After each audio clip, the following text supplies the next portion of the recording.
PKS mau mengusung Rizik, cocok sekali, tenggelamkan.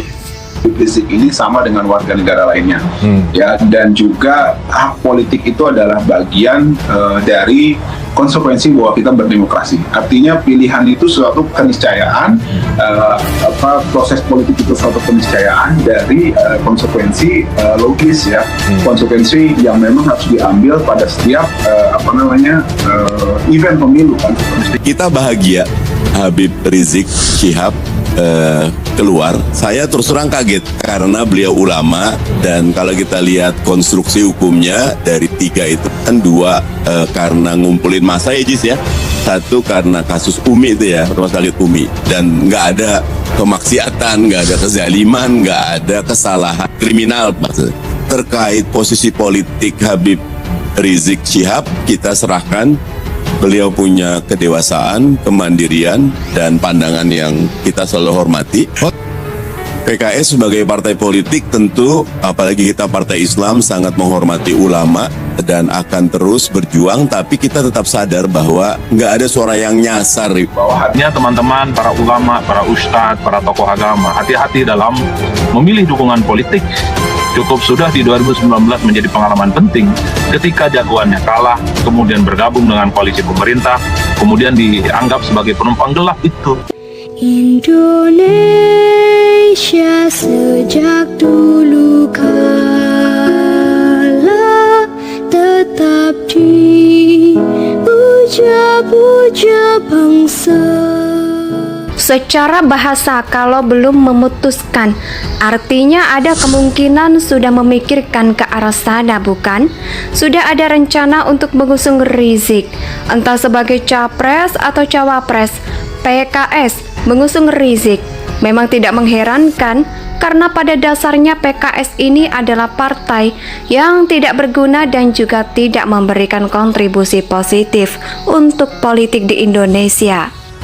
Kadernya banyak yang konyol, wilayah yang dipimpin kader PKS banyak yang tidak berkembang, otaknya cuma mikir agama melulu. Kalau ditanya partai apa yang menjual agama untuk kepentingan politik, maka PKS jawabannya. Mardani menegaskan tidak ada keterikatan pasti antara PKS dengan Rizik. Rizik bebas menentukan langkah pada 2024, begitu katanya.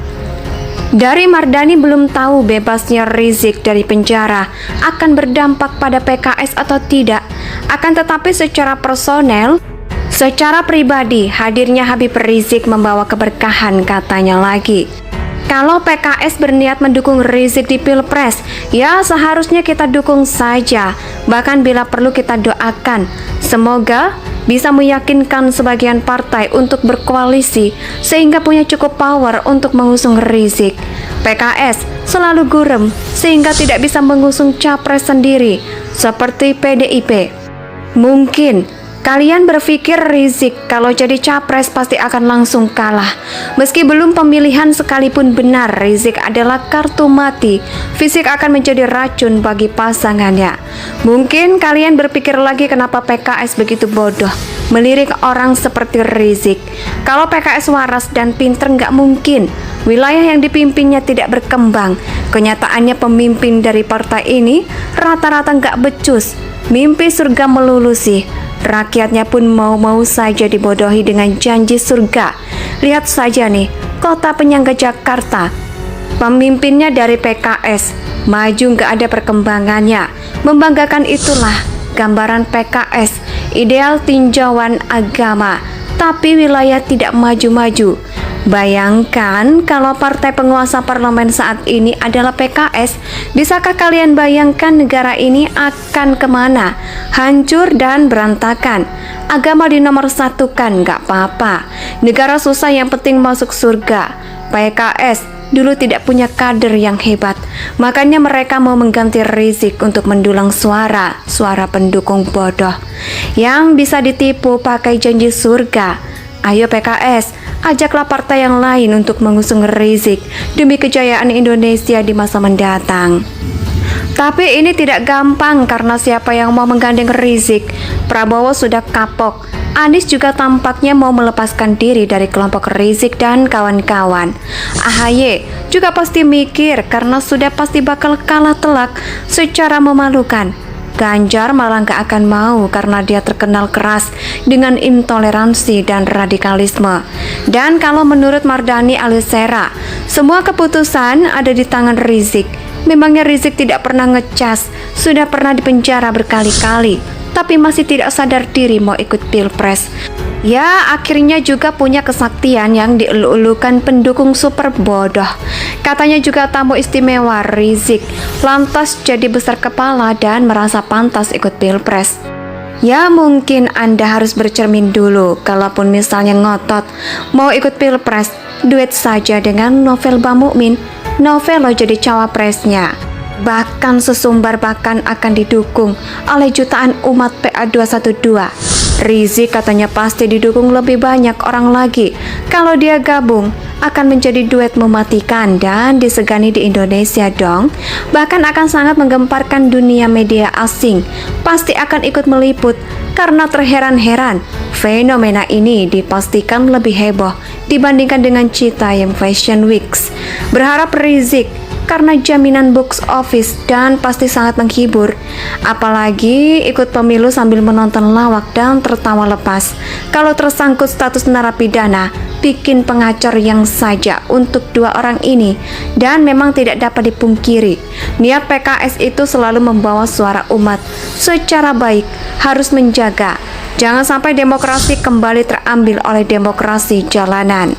Secara bahasa, kalau belum memutuskan, artinya ada kemungkinan sudah memikirkan ke arah sana, bukan? Sudah ada rencana untuk mengusung Rizik, entah sebagai capres atau cawapres. PKS mengusung Rizik memang tidak mengherankan, karena pada dasarnya PKS ini adalah partai yang tidak berguna dan juga tidak memberikan kontribusi positif untuk politik di Indonesia. Kadernya banyak yang konyol. Wilayah yang dipimpin kader PKS banyak yang tidak berkembang. Otaknya cuma mikir agama melulu. Kalau ditanya partai apa yang menjual agama untuk kepentingan politik, maka PKS jawabannya. Mardhani menegaskan tidak ada keterikatan pasti antara PKS dengan Rizik. Rizik bebas menentukan langkah pada 2024, begitu katanya. Dari Mardhani belum tahu bebasnya Rizik dari penjara akan berdampak pada PKS atau tidak. Akan tetapi secara personel, secara pribadi, hadirnya Habib Rizik membawa keberkahan, katanya lagi. Kalau PKS berniat mendukung Rizik di Pilpres, ya seharusnya kita dukung saja. Bahkan bila perlu kita doakan. Semoga bisa meyakinkan sebagian partai untuk berkoalisi sehingga punya cukup power untuk mengusung Rizik. PKS selalu gurem sehingga tidak bisa mengusung capres sendiri seperti PDIP. Mungkin kalian berpikir Rizik kalau jadi capres pasti akan langsung kalah. Meski belum pemilihan sekalipun benar, Rizik adalah kartu mati. Fisik akan menjadi racun bagi pasangannya. Mungkin kalian berpikir lagi kenapa PKS begitu bodoh melirik orang seperti Rizik. Kalau PKS waras dan pinter nggak mungkin wilayah yang dipimpinnya tidak berkembang. Kenyataannya pemimpin dari partai ini rata-rata nggak becus, mimpi surga melulu sih. Rakyatnya pun mau-mau saja dibodohi dengan janji surga. Lihat saja nih, kota penyangga Jakarta. Pemimpinnya dari PKS, maju nggak ada perkembangannya. Membanggakan itulah gambaran PKS, ideal tinjauan agama, tapi wilayah tidak maju-maju. Bayangkan kalau partai penguasa parlemen saat ini adalah PKS, bisakah kalian bayangkan negara ini akan kemana? Hancur dan berantakan. Agama dinomorsatukan, gak apa-apa. Negara susah, yang penting masuk surga. PKS dulu tidak punya kader yang hebat, makanya mereka mau mengganti Rizik untuk mendulang suara pendukung bodoh yang bisa ditipu pakai janji surga. Ayo PKS, ajaklah partai yang lain untuk mengusung Rizik demi kejayaan Indonesia di masa mendatang. Tapi ini tidak gampang karena siapa Indonesia